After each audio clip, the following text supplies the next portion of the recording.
নাহনু আ'লামু বিমা ইয়াকুলুনা ইয ইয়াকুলু আমসালুহুম তরিকাতান ইল্লা বিসতুম ইল্লা ইয়াওমা। 104 আমি ভালোভাবেই জানি তারা কি বলবে।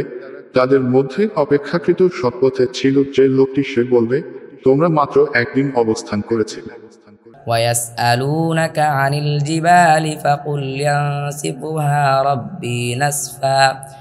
105 তারা তোমাকে পাহাড় সম্পর্কে জিজ্ঞাসা করে, বলো, আমার রব এগুলোকে সমূলে উৎপাটন করে বিক্ষিপ্ত করে দিবেন। ওয়ায়াদারুহা ক্বা'আন সফসফা। 106 তারপর তিনি তাকে মসৃণ সমতল ভূমি করে দিবেন। লা তারা ফিহা আইওয়াজান ওয়ালা আমতা। 107 তাতে তুমি কোনো বক্রতা ও উচ্চতা দেখবে না।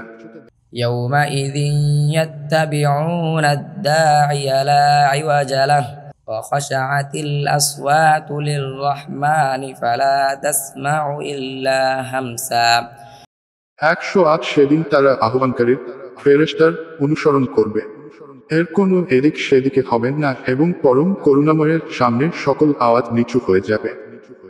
তাই মৃদু আওয়াজ ছাড়া তুমি কিছুই শুনতে পাবে না। ইয়াউমাইযিন লা তানফা'ুশ শাফাআতু ইল্লা মান আযিনা লাহুর রাহমানু ওয়া রাদিয়া লাহু কাওলা।